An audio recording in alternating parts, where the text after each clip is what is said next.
Hey guys, it's Matt here with Team SodaKan, and today we're coming at you with an interesting deck profile, but you guys are used to that on this channel, right? Anyway, here at our locals we held a little for fun tournament. No one played any of the big meta decks like Eosmon or Gabuban, anything like that, so I decided to bring Eosmon, and actually didn't even drop a game today, so let's get right into it. So first off is the namesake of the deck. We have 4 of the level 6 Eosmon. Really solid effect on evolution. You can attach a level 5 or lower Eosmon from your trash to it, and if you attach 2 or more, you can delete an opponent's Digimon, no stipulations on level or anything with that. And then for every 3 sources it has on it, you get an extra security attack, so really good for pushing for game there.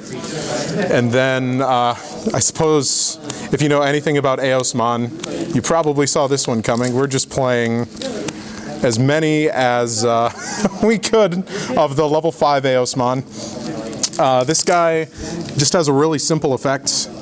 You can play up to 50 of them in your deck, so if you're crazy enough, you could just run all of them. But when you're attacking, you can play a level 5 or lower from hand, so really good at swarming, and then his inheritable gives 10k extra DP. And then we run 4 copies of the level 4 Eosmon. On play, lets you play a level 4 lower white tamer from your hand, but it also gives your opponent a chance to play a tamer from their hand as well. However, the inheritable is when attacking, you can play a level 4 or lower tamer from hand as well. And that's also a good solution if you kind of suspect him to be on a tamer, to just play him, evolve into him, and then get your tamer out that way. And then probably one of the more questionable cards in the list, 4 copies of Morphomon. On deletion, you get to check the top 5 and search for any of the Eosmon and a copy of Minoa, I believe. And it's just a little bit slow. I might cut it to 2, just run more of the level 5 Eosmon. You're never really sad to see him in your hand. But that's where we're at with the Eosmon line for now here. And then the next cards will probably kind of give away the secondary engine to Eosmon. It's not quite strong enough to play on its own. We're running 2 copies of Mechanorimon and 3 copies of Chikurimon. Chikurimon has a really strong security effect, and it just kind of helps the deck have a little bit more protection. Obviously, you're not running a lot of blockers, so Mechanorimon being a drop 4 that can block multiple times is really strong. That's it for Digimon that we're running here.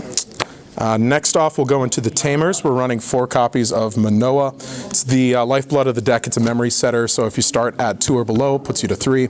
And then if you play an Eosmon on your turn, you rest it, check the top 3, and then you can add an Eosmon or a Tamer to your hand.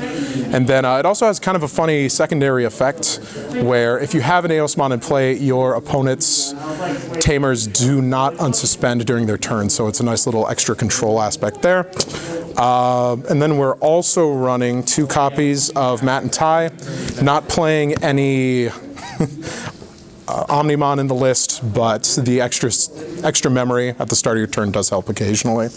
And probably the all-star of the day, Analog Youth, probably will bump this card up to 3 or 4, more than likely, after if I decide to play the deck again.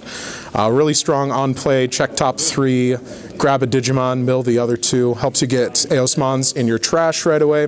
And then if a level 5 or higher Digimon on either turn is deleted, you can suspend him, and you can hatch your Digitama in your raising area and gain an extra memory. And a cool thing with this is you actually don't even have to be able to hatch. You can just suspend it to gain a memory if any of your Eosmon are deleted. That's it for Tamers. And then lastly, we have the options of the deck. 2 of the Eosmon option, Cutting Edge. Just good swarm / destruction control. And then the less fun part of the deck is the black engine of it. 4 copies of Iron Fisted Onslaught, 4 Ultimate Flare. Together, they basically deal with any kind of Digimon board. Really strong if you see these in security, that's kind of what you're aiming for. And then the joke of the deck is Final Zubagon Punch. Ideally, you get this off with a boosted one of the level 6 Eosmon, and it gives it blocker and reboot plus security attack +1. If you aren't closing the game out on its own, it just becomes a big jerk for your opponent to have to deal with. And then lastly, just 4 copies of Missamon for your generic tamer, and if you end up bricking or drawing the Chikurimon, it's a really easy way to draw an extra card. Well, thank you so much, guys, for watching. Be sure to like and subscribe to the channel. Leave a comment if you have any good ideas for us to do for future deck profiles. And we will see you next time. Take care, guys.